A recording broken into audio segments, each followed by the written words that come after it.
broke out. She was just 16 and working in the potteries like her father, but she soon moved to an ammunitions factory when she was old enough.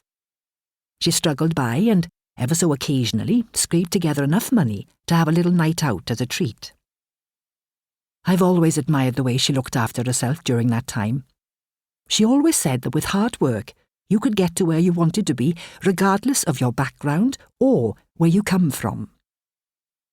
One evening, a few years later at a naffy dance, she met a young man serving in the Royal Air Force, and they hit it off.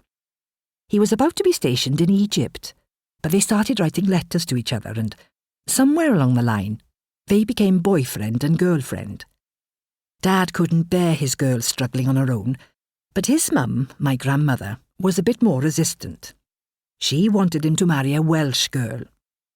Regardless, he persuaded Mum to up sticks and move to Aberbargoed in South Wales, where she would be closer to his family. She lodged with a young school teacher before moving in with Dad's family a few years later. They got married on Boxing Day 1946, when Dad was home for a few days on leave. I don't know how you have a marriage when you don't see each other for months at a time, but they made it work. And when my father was released from the RAF in 1949, they picked up where they'd left off. Dad was a toolmaker and turner by trade, but the war changed everything. When he came back, there was no work, so he did what everyone else in the valleys did. He went down the mines. We lived in what is now the Caerphilly district of Monmouthshire, but just about that entire part of Wales was synonymous with the coal industry.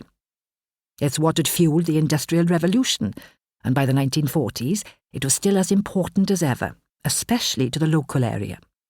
Without it, the outlook for the Valley region would have been very grim indeed, as I'm afraid it proved. Aberbargoed then was nothing like it is today. When I was young, you could have been born there and died there. You still could, I suppose. It's just harder and a lot less fun. Back then, we had everything you needed for a full life. We had a hospital, we had a cooperative, we had a fire station. We had a butcher's, we had a cinema, florist, bakers, several chapels, a church and a miners' institute, which housed a library and classrooms for the local junior school. Everything was there. We didn't have to leave the village at all. And I suppose a lot of people didn't, because there weren't many cars in those days, and the valleys is the valleys. If you want to walk anywhere, you'd better be bringing your hiking boots. And it was all thanks to the pits. Dad worked down in Bargoed, but there were collieries every which way you looked. There was Elliott's up the valley, there was Britannia, there was Oakdale. They were all around us. And what would we have done without them? You could trace every penny spent in the town back to the coal. It wasn't just the miners. You had the lorry drivers, the food suppliers, the doctors. So many industries depending on the coin from the pits.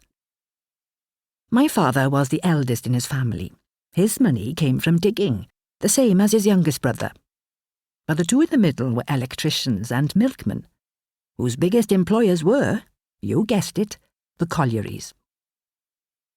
Once he'd been demobbed, my father and mother moved in with an old lady in Court Street. That's where I was born, number 10 Court Street. My brother Trevor came first in 1950, and I appeared 3 years later. Me and that boy, we're chalk and cheese now. He's quiet and reserved, and I'm a bottle of fizzy pop. Don't know when to give up. Don't want to neither. Growing up, though, kids are just kids.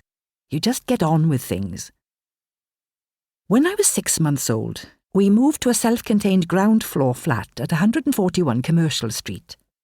It was part of a purpose-built block of 4 and had a kitchen, a little sitting room, 2 bedrooms and, quite posh for the time, a little bathroom. The rest of our family was still washing in a tin bath in the lounge and peeing outdoors. It wasn't all luxury. My dad used to come home black as your hat. I had showers at the colliery, but my father preferred a bath. When he came home, all you could see was his eyes. It used to give me nightmares when I was young. I thought the bogeyman was coming to get me. Until he